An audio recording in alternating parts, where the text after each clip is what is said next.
Cashflow Diary Podcast, episode 203.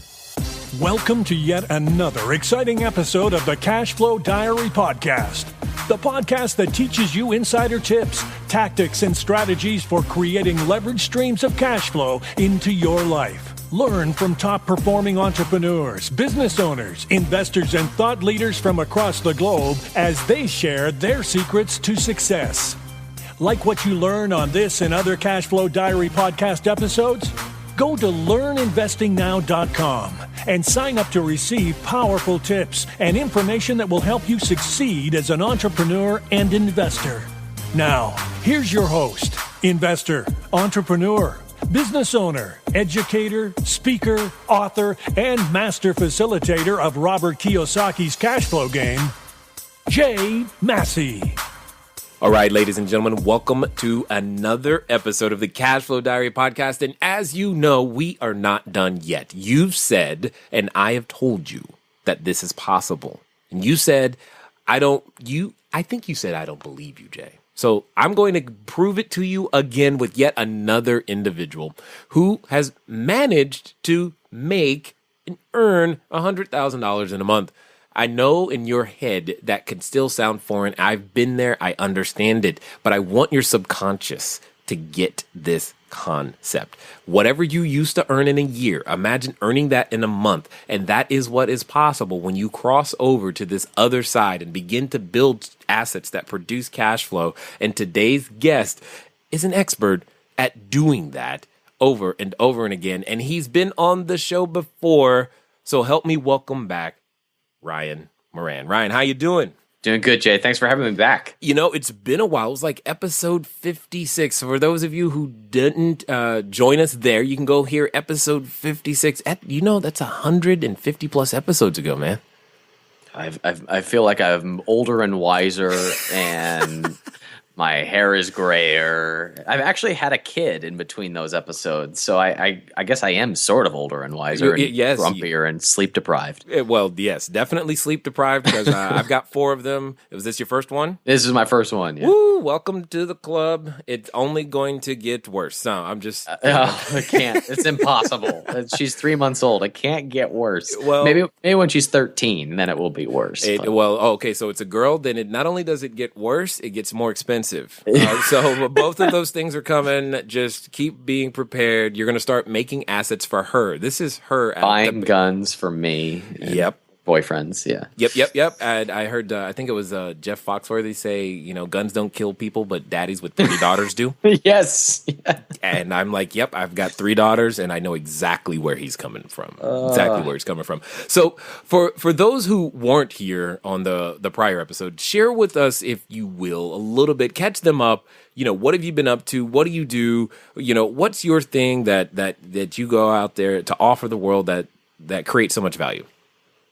Okay, well, I'm an entrepreneur, and what that basically means is I build assets that generate cash flow, and I attempt to automate them so that it requires as little input from me as possible. Mm-hmm. So I build assets that are usually businesses, and I take the profits from those businesses and I invest them into other assets that you might be familiar with, like real estate or apartments, or I own a restaurant, or dividend paying stock and other places. So I make my money in businesses, and we can go into kind of how those businesses are made and structured. And then I funnel that cash into other places. They're going to, make my dollars bring back some more friends.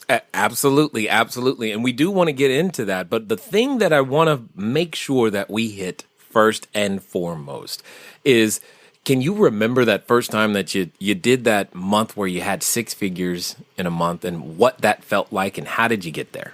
I'm going to be honest with you. For me, it was like hitting a glass ceiling that was not really there, if that makes sense. It was reaching a level, it was proving it to myself kind of thing. Right. And once that happens, it's really demystified. I have a buddy who has a lot of best-selling books, and we were on the phone the other day, and he said, when I tell people how I get best-selling books and they realize how it's just kind of demystified, all of a sudden it doesn't have that luster to it anymore. And I kind of feel the same way about hitting 100K in a month. And it's like once you hit that ceiling, you realize, what was this BS story I had made up in my mind about it being hard or impossible up until this point? I guess like I don't feel any different. It felt good, of You course. you didn't grow taller or anything? No, I didn't. My lifestyle got more expensive maybe because baby arrived, but Yes. found out I was going to be a daddy. But there was never like I feel pretty much the same. Like, the thing I'm confident in, I'm still confident in. The things I'm insecure about, I'm still insecure about. That you don't reach this level in which it's all magical and the clouds part and horses in the sky tell you you've done 100K a month. It's just a thing. It's just a number that doesn't mean anything. But there's so much energy that is put around that there was a sense of like, oh, this isn't so hard. It was it was just demystified for me, and I don't know how to. I wish that there was like a pill I could give somebody that would make them realize, like you attempt to do, which is demystify this idea and show people that it is possible. But I don't know that taking that pill would even create the results that we want, except that I can just tell you that it is not any different than making $10,000 a month. It's just a process of thinking beyond what you knew what was possible and working towards that. And when it happens, it's really not that big of a surprise or a big deal. No, in fact, it's almost planned to the degree. It's like, this is the month we're going to do this, that, and the other, and to realize that you have that kind of control. I'm sorry to interrupt, but can I tell you on that point? Yeah. This month, while we're recording this, I flirted with 1 million this month. And I flirted with it. I didn't get it, but I came pretty damn close. And a year ago, 100K was like, hey, I had a good month. Like it was sort of new to me. Right. And it feels exactly the same. It's not, it's just not a big deal. It feels the same as when I had my first 10K. So right. I don't mean to like take all the excitement out of it. I really more to just say it's like anybody can theoretically do it.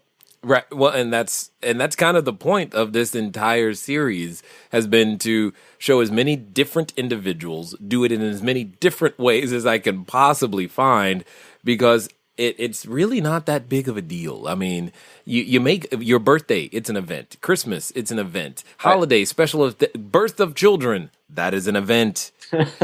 As an entrepreneur, the idea of having $100,000 of revenue or sales in a month, that's just what you do. That's like entry into the game. It's not that big of a deal. So let's break this down a little bit. What do you think are some of the things that either make it a almost guaranteed lock that people aren't doing or aren't thinking? Like, what are some of those systems that absolutely say, you know what, these are the systems that it takes for me to do it, and that most entrepreneurs should be using in some way, shape, or form in order to achieve goals like that? Okay, two things immediately come to mind. And the first one is just regular customer or lead acquisition. That there is this sense in a lot of entrepreneur circles of like there's a system that, or like a hack or a loophole for finding the leads and the customers. And that doesn't exist. There are loopholes and there are tactics that work for a while and they change and everybody freaks out. The fact of the matter is you have to be regularly collecting leads and going and marketing for new customers. And those who dial in those systems and get them to work for their business, and it's always a unique process compared to somebody else. If you put in the work to figure that out, you will always beat the next guy. The second thing that immediately comes to mind is I think most entrepreneurs sell themselves too short as far as pricing, and they don't get bold enough to ask for bigger dollar amounts. I'll tell you a quick story. I used to have a product that I would sell that taught people how to buy and sell profitable websites. And I don't talk about that publicly anymore, but I sold that product for $1,000. And I lost so many nights of sleep because I wanted to make sure that everybody who bought this $1,000 program got every ounce of value out of me possible, because I was so afraid to take that $100,000. There was like a self-worth issue, almost like I'm not worth this $1,000 people are getting. 2 weeks ago, I had someone offer me over $100,000 to teach them the exact same thing that I taught in that, and they asked for less of my time, less of that stress, and it was a very successful person who really just needed a few tweaks in their process, and they offered me 6 figures for that. And what that taught me was that sometimes going after big dollars or even just the product or service you're selling right now isn't a matter of what the product is or anything wrong with you, but who you're targeting makes all of the difference. So if you could charge 10 times the amount of money that you're charging for your product or service just by tweaking the person you were targeting, everybody would do it. And that is the case with a lot of products and services. And I've found that when I change and get really, really specific and say no to everybody else, I'm able to charge way more money. And they have friends that they tell about me, send to me, and then I only get to focus on the people that I really can create the most amount of value in, and they pay the most money to be there. So I think entrepreneurs that are really successful get good at systems of acquiring customers and leads, and they are willing to target the people that will pay the most money. And as a result, they have less stress and they spend less time in their businesses. Agreed, 100%. I mean, you guys, if you heard me say 5 a day keeps poverty away, right? Then that's basically how it started for me. And I know many of you, you're out there, you don't have the automation yet that we're going to talk about here in just a second, because automation will make the biggest difference, especially in the customer lead and acquisition process, because that it has for us. But 5 yeses a day, that's really where you've got to start. 5 yeses a day. Get 5 people interested in your product every day, all the time, no matter what. I don't care how many deals you just closed, do it again. It's important. Now, so Ryan, share with us, if you will, how does one, go from, the sporadic, we'll call it, lead acquisition to being able to figure out this, what do I need to do to be consistent in that customer acquisition? Because, maybe I don't have a team, maybe I don't have a staff, maybe I'm always bouncing back and forth trying to serve customers. Where am I going wrong? Tell us. Yeah, the way you're going wrong is you're probably not good at saying no enough. I have a buddy, actually I have several friends who follow a business model where it's just them. They have no staff, or they might just have a customer support person or an assistant, but it's mostly just them. They don't have large lists. They have maybe a list of a few hundred people, and they book rooms at, they book 8 spots at $10,000 every month. And then they have upsells from there. Now, how are they doing it? When I've asked them, they've all said, I'm really good at turning away the people that don't belong there. And I try to get as many people as possible to filter out of my marketing processes before they ever take up any of my time. So I've got one buddy who opens up, like he does podcasts for lead acquisition, and he also does Facebook advertising for lead acquisition. And one of the first things he says is, if you are offended by the F word, turn off this podcast right now, or turn off this sales page right now. If you are not an entrepreneur, exit this page right now. If you are not married or in a serious relationship, turn this off right now. And it's not necessarily like, that's not who I want to talk to. It's just, this is my market and who I serve and who gets the most amount of value from what it is that I have. And there are enough people out there for me to have a multi-million-dollar business doing just this. Everybody else can listen for entertainment purposes only, but don't waste my time. And most entrepreneurs get caught in this idea of, I got an email from somebody who wants to talk about something.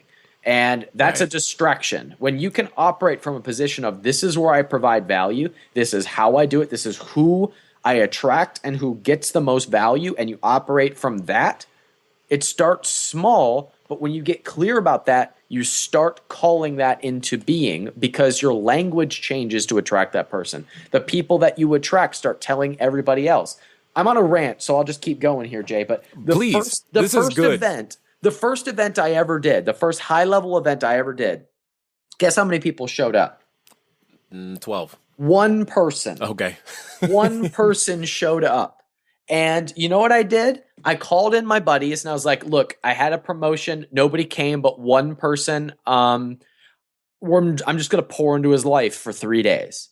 So I called in friends and we just I taught those who were in the room some of my methodologies, and then I extracted some from the others, and we just invested into this guy, and he got amazing results in his business. And then we used that as the leverage point for getting the next round and the next round. And now we sell out every time because we built on that. And I wasn't afraid of asking for the sale and turning away people who weren't fit. And I think that is a skill that most entrepreneurs fail to develop. Well, and especially at the beginning, for sure, because you're like, I think I need to talk to everybody. I want to give myself as much opportunity. Hopefully someone will buy, as opposed to I know who will buy and they will pay this and it's worth this and that much more. Those are different levels. So I'm going to take a stab and say you didn't start there. Say, I don't follow. That you didn't start with that thought process of dealing with just the most specific individuals. It's just that's been something you've developed over the term of your career. That's it. Oh, I see what you mean. In my career, absolutely. This was like a muscle I had to build, and I had to work at it, and I had to say no to donuts, say no to distractions that were coming in and trying to get my attention. Absolutely, it was something I had to build, and something I had to make mistakes doing. I'm planning a big event for the end of this year. It's called Freedom Fastlane Live. We've sold hundreds of tickets, and I have these crazy, unbelievable speakers coming up. And I've made every mistake possible planning this event, Jay. But I decided I would do the first one and make all of the mistakes. Right. And then it would probably be the worst event I ever did because I would make all these mistakes, but I could never get through them if I wasn't willing to make the mistakes in the first place. It's the exact same thing as that first event where one person showed up. I put it out there and I made every mistake possible, and you have to get the worst one out of the way in order to go do the really, really good ones. You and I podcast. You've done, 50,000 episodes or whatever now. If you go back and listen to the first ones, you're probably embarrassed of them. No, let's not do that. Let's not do that. I'm embarrassed to listen to my early podcasts. They were the worst ones I ever did. Right. But you have to get through that in order to do the really excellent ones, like hopefully we're doing right now. Yeah, well, hopefully we've learned a thing or two. Maybe it's a little bit better, more engaging, etc. And you bring up this concept or this concept that I want to dig into. Is it possible, because I've seen this person, that person exists, and hopefully you're listening right now, where they want to do something and they want to do something big. So they start to study and they're like, yeah, 100,000 a month. Well, okay, all this is great, but I've got to study first. And they try to reverse engineer out all the things that could possibly ever go wrong and never get started. So I want to know from your perspective, how valuable are errors and judgments, things that we call mistakes, failure events, to you? Oh man, that's such a great question. How valuable are they? The example that comes to mind is, a ship going across the ocean is never always on track. It's always off track, and it's constantly correcting. And that's how I feel like my successes or my businesses. I never feel completely on track. And when I make a mistake, that's how I know to course correct. So I'd say that I'll just say making mistakes is worth $5 million because I would never have $5 million a year businesses if I didn't hit these walls and then course correct. What would happen, Jay, is I would get used to $5,000 or $10,000 a month, and then I would just coast. But by hitting walls and making mistakes, it throws me back into growth. And I'd actually say that it's not in spite of mistakes that I run several multi-million-dollar businesses. It's because of the mistakes that I have grown those businesses. Well, and I think there's one more piece to this whole thing is because I'm sure for some people, they're not a stranger to having made a mistake. They're a stranger to how to respond once they've recognized it. And I think that's also a skill set that must be developed as well, because there are times where, mistakes, they're not always fun, and they don't feel great, and they can be embarrassing, and then you still gotta clean up the mess. But you have continually decided, instead of running in a completely different direction, you're like, let's use this mistake. Where do you think that comes from? I don't know where it comes from, except a very clear dedication to what I want on the other side of that.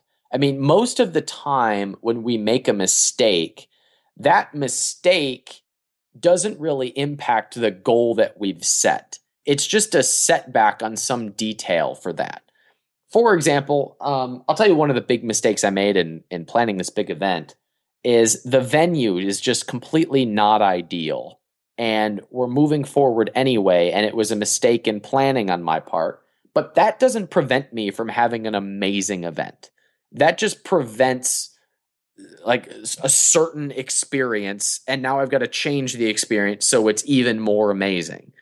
Or if a sales process doesn't go well, that doesn't prevent you from having a great product. The product could be completely amazing. Mm-hmm. You just need to change the thing that's a mistake right now. So it's pretty rare that the actual mistake prevents you from getting the goal. It just means that a process needs to be changed. There's a difference between failure and feedback. Feedback can be tweaked. Failure is you give up because you got bad data. And they're completely different. And if you see that something didn't, quote, work, it really just means it gave you bad feedback, and you can change the process and get different feedback. Indeed. I've been to a number of different, I think I've been to the JW in Austin. It's a pretty nice hotel. Yeah, there's some stories there, Jay. We can rap about a beer sometime. That's cool. I would love to know, because now, see, this is me trying to I'm trying to prevent myself from doing the same thing, because I would have gone the exact same route. And now I'm like, let me learn Ryan real fast. Yeah, I'll share some notes with you later. So and here's the thing, guys. Our errors in judgment, these mistakes, these feedbacks, these are the things that become valuable, as you just heard, to other people. I mean, even if you go out there, you try to do something and you never get to the goal, your worst case scenario is you can write that ebook that says, don't do this before trying to do this, and that'll be valuable to somebody in some way, shape, or form. So, Ryan, this ability, we'll call it a skill set, not only to go after and obtain this feedback, but to respond to it properly. I would call that a very important skill set. What other skill sets do you think an entrepreneur must possess in order to make it to the point to where their business can grow to, $100,000 a month or more? The name of the game has been for quite some time gaining new skill sets. One of the reasons that I've seen many, many people not be able to become the entrepreneurs they want to be, not to be able to grow more, is because there's a new skill set that's required in order for you to actually expand and be able to serve more people. And it's different for all of us. Some of you maybe you're great at sales, but your people skills or people management skills aren't where they need to be. And maybe, you're really good at accounting, but you couldn't sell to save your life. But for others of us, it could be some things like leadership, and it could just be communication. Here's the point. The people you are looking to serve want the best version of you that you are willing to go out there and build, and you will never out-earn your personal growth. There's tons of skill sets, and I know that can seem like work, and it is, but I promise you, it's worth it. Get started on that process to build those skill sets by going over to cashflowdiary.com/free book. I'm going to give you a free copy, electronic copy, of the book Cashflow Diary, 10 Steps to Creating Wealth in Any Economy. You'll be able to download it immediately or send a text message if you'd like to 72000-72000. The keyword is book, and you'll be able to get it as well. Either way it goes, it's going to start you on that journey to becoming a bigger, better, badder version of yourself. And I think you're going to like it too. So let's get back and hear what Ryan has to say about some of these necessary skill sets for you and I to continue to grow ourselves and to grow those businesses. Yeah, so we've talked about the ability to say no. We've talked about getting comfortable making mistakes. Another thing that I practice that I think makes a difference, although it's a little bit more subtle, but when I compare myself to other entrepreneurs, I can feel its effects, is I regularly practice asking myself things that seem really ridiculous to me at the time. So saying, I make $100,000 a month to somebody, if depending on where their stance is at the moment, can completely baffle them, and they look at me like I have three heads. And that was me, 2 years ago. And when I started asking myself the question, how could I bring home $100,000 a month? That made me, first of all, get used to the question, get used to the idea, and second, find answers. Get my brain to look for those solutions. So now I like to journal before I go to bed, and sometimes I'll write, okay, if I wanted to turn this into $1 billion company, how would I do this? Now, it doesn't mean I have to do anything with it. It's just an exercise to get me thinking bigger and differently than how I'm currently showing up. And if I were to partner with this person, what would that look like? If I were to get the attention of so-and-so, if I were to have if I were to have 1 million downloads per episode on my podcast, wow, how would I go about doing that? So these are just the questions that I ask, and it's not so much to come up with solutions all the time, but to get my brain thinking bigger and taking practice in getting used to those numbers. Because when you get used to it, and it becomes demystified, then it becomes possible. As long as something seems impossible to you, it is, because you're not actually in tune with what it takes to do that. And so I like to demystify these big ideas and just practice that. And it's very subtle. It's more just like something I do at the end of the day. But I notice a difference when I compare myself to other entrepreneurs who are still mystified by thinking at a certain level. And I personally feel like I'm already way ahead of that just because I've spent time journaling about it. Indeed. And I would agree. And we're going to talk about some other habits that I believe, or that youth believe, actually increase your ability to be successful. But I've got I'm a curious question right here is, do you find it difficult? Like, I know for me, this can be a challenge. Do you find it difficult now, especially when you're talking about business growth and revenue and things of that nature? Do you find it challenging to think in smaller numbers now? Like when you're talking to people, when you say 10, do you in your head, are you automatically thinking 10 million, 10,000, those types of things? And they're going, no, $10? It reminds me of, I think the movie was Richie Rich with Macaulay Culkin, and they bet him that he can't hit a home run, and they say, "We'll bet you 10." He says, 10,000? All right, I'll take you up on that bet. And they say, "No, $10." Exactly. Yeah. Well, yes, it definitely becomes harder to think that way, but easier to advise somebody who is there. So if somebody brings like, I just want to make $10,000 a month, it's like, oh, okay. Right. Well, the fastest way you can do that is by setting your targets on $100,000 a month, because then 10,000 just becomes like something in your path that you get past. What a buddy of mine, Grant Cardone, talks about, he calls it the 10x rule. You're gonna fail at whatever goal you set. So do you want to fail at getting $1 million a month, or do you want to fail at $10,000 a month? Because whatever you set your targets on, for a while, you're going to fall short on them. Yeah. So you might as well set your goal way above what you are really shooting towards, because then you'll actually align properly. So if you shoot for 10, you'll probably hit 8. But if you shoot for 100, you'll probably hit 80. Right. And which one do you want to hit? Because they're just numbers, and it's just as hard to get both. So you might as well just go for the bigger one. Well, and what I like about that is that it automatically causes you to start to think outside of I to we, and beginning to think, I can't do this by myself, but we together could, and your brain has to go into a completely different, stage of thinking. I mean, we could simply be applying this to a lemonade stand on the corner. If I just take my kids, okay, that's one level of revenue. But then I ask my children, well, hey, how can we sell 1 million gallons of lemonade a weekend? It could still be run by my kids, but they got to come up with a different system, a different way of making that distribution happen. And that's a whole lot of lemonade. But and by asking that question that way, I absolutely love it. Now, I too do journaling as well, and I think it provides.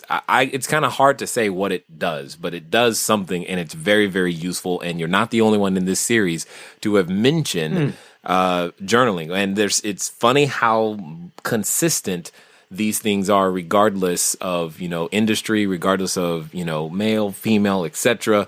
Some of the habits that we have. So, other than journaling, what else might you say you do consistently that helps you either, stay in balance, helps you stay at your peak performance, helps you actually be clear so that you can go out there and serve as many as possible?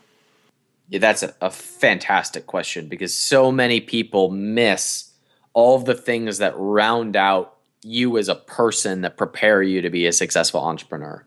And journaling is one of those for me. I would say that fitness is another one.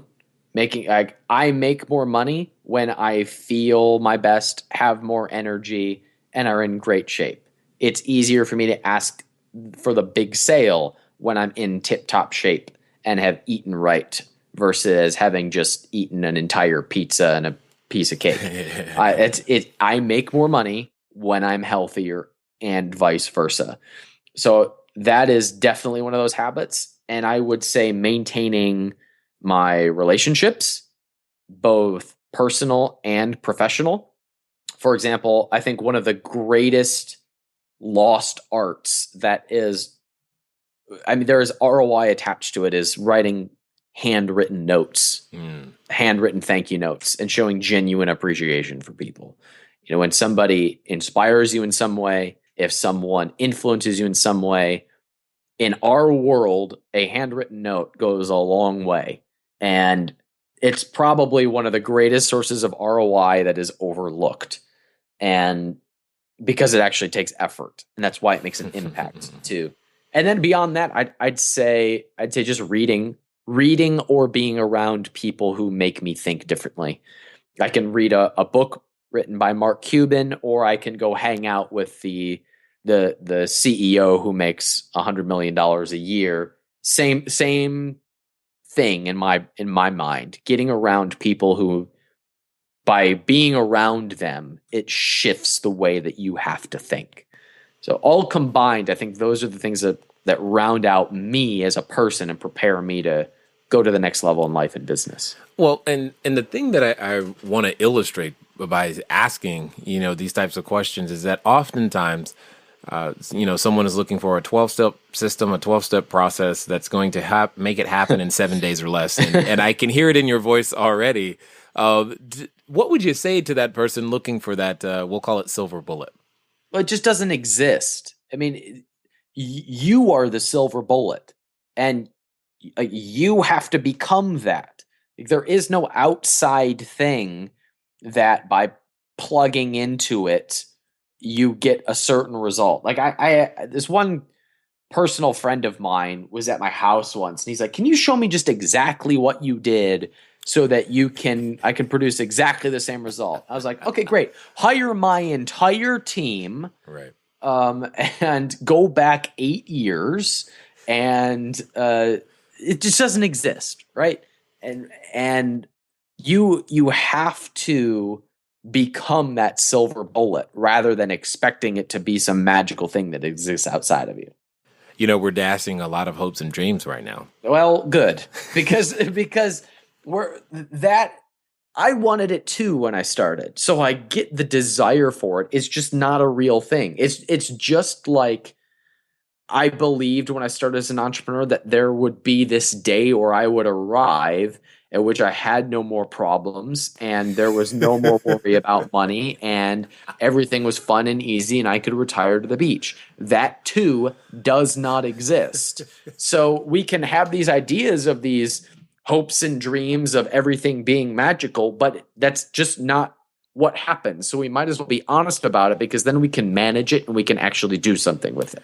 I can hear the sounds of balloons and dreams bursting right now. Oh, good.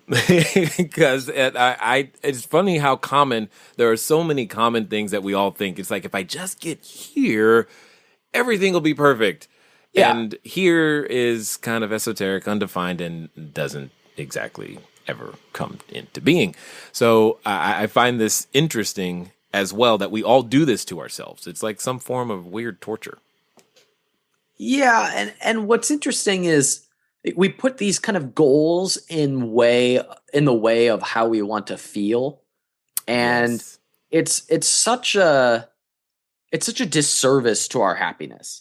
Like the good news in all of this is when you believe, I want to make $100,000 a month so that I can feel X, Y, and Z. You can feel X, Y, and Z in the next 5 minutes. That's a thought. You can make that happen immediately. So the goal just becomes a goal. It has no more meaning or attachment to it. So when you can disassociate the emotion from the goal, then it doesn't become a big deal anymore. I want to make $100,000 a month so that I can feel X, Y, and Z. Well, I already feel X, Y, and Z. So now this thing is just a goal. Right. And now I don't have this heaviness and tenseness around it. When I hit that point, when I was able to disassociate this, somebody pointed this out to me. I didn't think it was a big deal, but they pointed out how big of a shift it was. I told them, I'm not attached to the result anymore, so I'm really swinging for the fences now. And they were like, "Man, I wish I had that same confidence." I was like, "Confidence? It's all kind of might be recklessness. I don't even know. I'm taking these big risks in my business now, and all this cool stuff is showing up as a result because now I'm just focused on doing really excellent things, and I don't really care what happens because I know that they're excellent." And coming from that stance, man, higher level clients and customers and people just show up differently when you're just after something excellent and you're not really attached to the result. And the goal that you have is just a goal because there's no heaviness around it anymore. That sounds all esoteric and like woo-woo, but when you can operate from that stance of like, I don't need this result. This is my goal. And I'm creating this awesome, excellent thing. This for my clients and customers and everyone around me. And I believe this is going to give me to that goal. But my focus is on making this really excellent, and you don't have this neediness, hitting that goal becomes a lot easier. Indeed. And speaking of, serving individuals and having excellent things happen to you and influential relationships, I'm curious to know how the new little one has influenced your thought processes these last few months in terms of what it is that you now wish to accomplish and who you wish to serve. What's strange is that she's not influencing me. She's 3 months old and she hasn't influenced me so much in the last 3 months. But when I found out that I was going to be a dad, I fundamentally changed. I don't know what it was. I know John Lee Dumas calls it the baby effect. You just suddenly grow up when you find out that you're going to be a dad and you start. But I think what happened for me was because I tripled my income when I found out I was going to be a dad. Yeah. And I think what happened for me was that all of a sudden I just became locked in and in tune to what was valuable and what was producing a result, and really locked into the opportunity in front of me rather than waffling between idea to idea to idea and never really bunkering down. And from a practical standpoint, I think that's what happened. I don't know what biologically what happened. I don't know. Maybe it's like you see your legacies, so you start thinking further out. I don't know, but something fundamentally definitely changed when I found out. Exactly. It's like your kids change you in ways you can't really articulate or explain. You just know I'm different and everything is more serious. I'm sure that you can tell me the types of changes I'll experience in the next 5 years or so. I absolutely can. My oldest is 18 and started college last year, and boy, is she having fun. That's air quotes with everything that goes with that. So yeah, if you can think about that, that's in your future. So you're just like, oh no, I'll just take what I've got right now. Yeah. So were you able to get the car seat in the car? How did that go? Well, I was told I did it wrong. Yeah, that sounds right. I got it in there, but I was told that it was wrong, and I was like, "Well, it's kind of like when I was growing up. I was told that I put the toilet paper on upside down. I was like, it's still there. I mean, isn't that what's most important? If the car seat's there, it's supposed to be different. I don't know. Yeah, I know. I wish there was like classes or something. It's just like it's supposed to be a simple car seat, but yet it's the most complicated device on the planet to put in your car that first time, and it's always it becomes this source of like argument or something. You're like, I know I did it right. No, you didn't. Anyway, I was just wondering how you fared on that test. I failed. Yeah, that sounds about right then. Cool, you're on track. So this is good. Yeah, this is good. So when it comes to looking at the marketplace today, when you see what, the opportunities, the technologies, the things that exist today, for someone listening right now, starting from absolute ground zero, what would be their path to getting to $100,000 a month? Oh, man. I think it starts with being really clear on what your product or your service is, and second, who the target market that is willing to pay the most money for that product or service is. And there are a lot of systems that you can develop in between those two things. For example, I have businesses that are, largely based on Amazon.com. That's a system, that's a channel, but that doesn't define what my product or service is and who it is that we're targeting. Mm-hmm. I have entrepreneurs that pay me a lot of money for coaching, and I target them through my podcast, and I target them through Facebook and email marketing. Those are channels. Those are systems, but they don't affect who I am targeting and what it is that I'm doing to provide value. And I think most people are looking for the hack through the channel or the system rather than developing the answer to the question of who am I serving and how am I serving them. So step one, define what it is that your product or service is. Step two, define who would benefit the most and therefore pay the most. And then step three, what channel can I leverage in order to get me the leads and customers that I can use to do this effectively?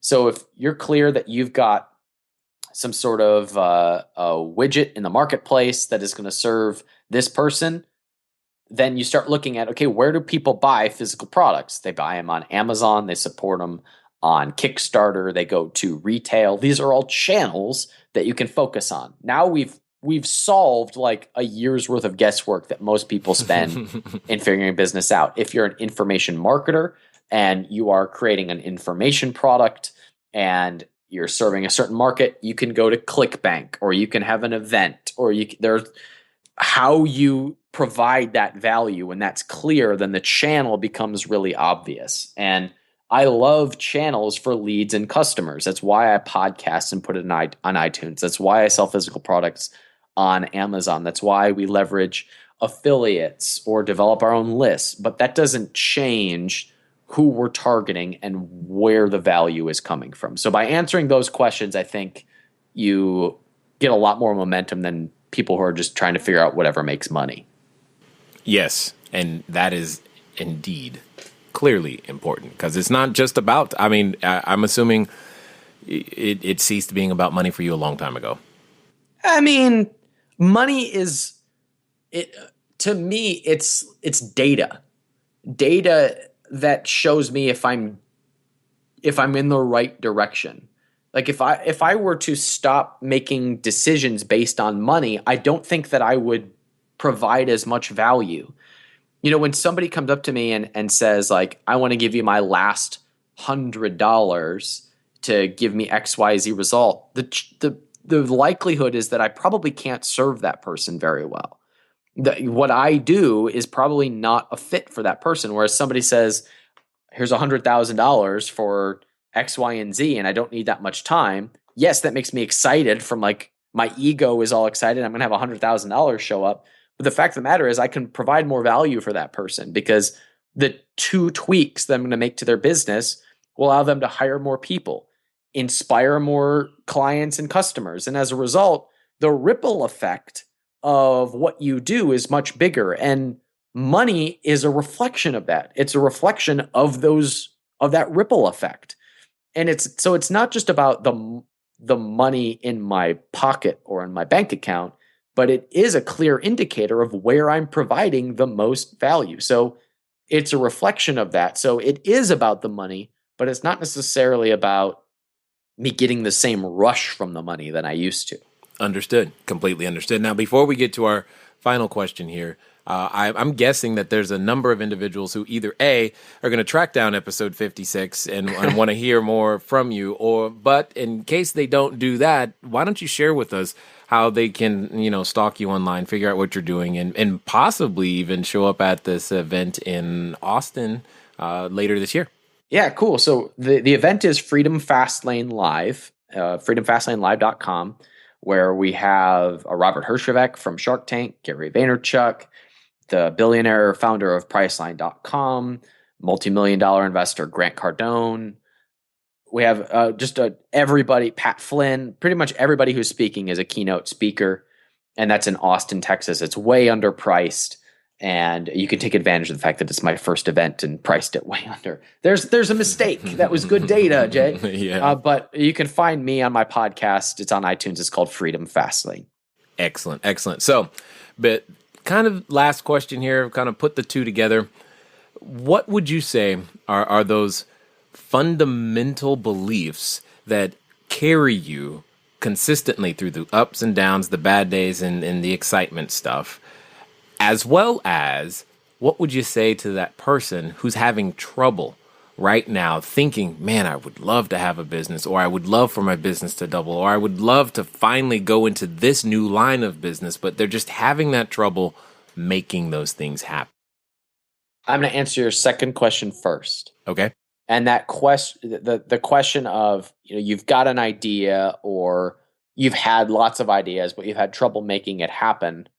It's really quick and easy to test an offer.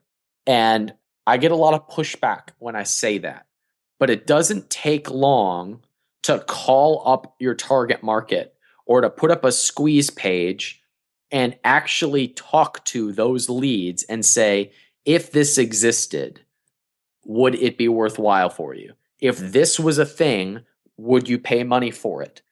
It's not hard to do that. It takes a day to test a business idea. And when you do that, you have your first line of customers sitting in front of you. So get comfortable with the idea of just testing new stuff or those ideas that you got kicking around. Because when you test them, that's feedback and data that you can use to move into the business that you're thinking about starting. As far as the beliefs that I carry to make it possible to move forward, I think the biggest one is that this is going to sound so weird, and I even hesitate to say this, but like, there is no thing. Like, we put a lot of constructs in our brain around ideas, but we just make them up. So $1 million a month doesn't mean anything. It's just a goal. Or success isn't even a real thing. It's not a thing. It's just an idea that we make up. It's really just a comparison between what we don't want and something that we do want. So the fact that there is no like outside thing beyond what we make up makes it easy for me to say, yeah, I'd like that. And then you just make a decision of if you want to commit to that thing and do what's necessary to get that thing or not. And it doesn't matter either way, whether you make $100,000 a month or you make $1,000 a month. It doesn't, there's no like meaning in the universe that says one is better than the other. It's just which one do you want? So when you remove all of the emotion or the fluff from it, you just pick out what you want and then you go after those things and you do what's necessary to get those things. And if you don't want them, it's totally fine. It doesn't mean anything. It's just that's what you are creating in your life. And that's what shows up as a result. And that, forgive me for being all woo-woo in the sky about it, but that belief has served me. Understood. Well, I would sum that up by saying we just make success too darn difficult. Amen to that. So I want to say that I know that you and we could probably keep talking about this for a very long time, but I'm sure that they're ready to go take some action and make things happen. I just want to thank you again for taking the time to invest your information, your expertise, your knowledge, and your energy here with us at the Cashflow Diary. Hey, thanks so much for having me back.